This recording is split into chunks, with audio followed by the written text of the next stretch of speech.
Hello, everybody. Y'all, today is June 19th, 2018. Uh, a day I'll never forget, 12 years ago when my little one was born. It was really scary. Uh, Started out, normalish day. We had their cousins came over and played and everything. Uh,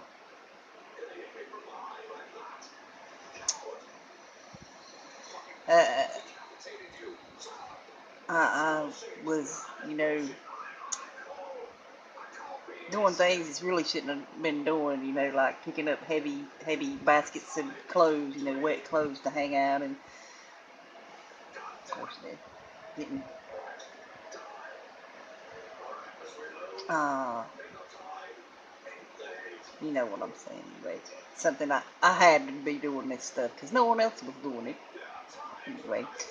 But I was outside, before the apple tree was back there in the backyard, and I had a clothesline there, and there was, when I was hanging clothes out, there was butterflies.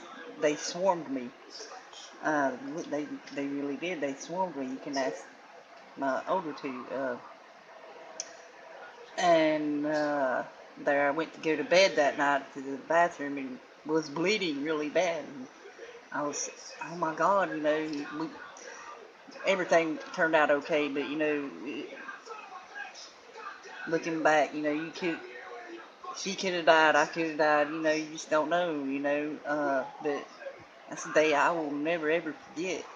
Because it was one of the happiest days of my life and the scariest days of my life.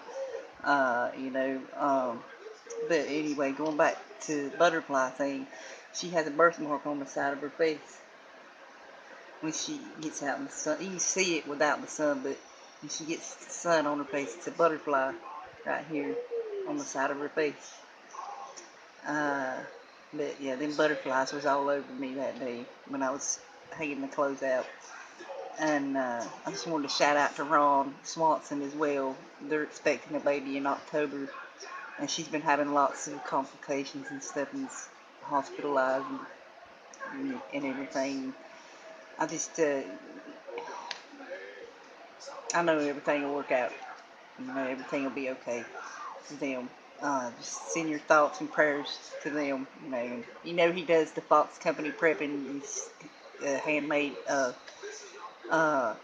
things, knives and leather stuff, belts and wallets, any kind of survival gear and stuff like that as well. So I'll put the link for his Facebook below there. You can get to his website from there. So anyway, just wanted to shout out for that. Keep them in your thoughts, prayers there. Everything be okay there. Anyway, but yeah, that when I seen that a couple months ago, it made me think of my little one, and what I went through there. So I can kind of relate to what they're going through. Mine was instantaneous. This is just from the onset. It's been, anyway. But okay. But yeah. Uh, she's watching Markiplier, my daughter. Anyway. Uh, a happy birthday to Emily. She's 12 today, so that's hard to believe. Uh, anyway, I love you, Emily. So, uh, she said that first. She came in there first thing this morning. I said, "Well, happy birthday, Emily." She said, "Well, actually, it's not my birthday till later today." I'm like, "I know, but it's your birthday all day." Anyway, but y'all, that's all. Like I said, it's a gift. Life's a gift. Like with that really, that was really scary that day. But she's okay. I'm okay. So, 12 years ago today. So, uh, take care, everybody. I love y'all, and see you later. Take care.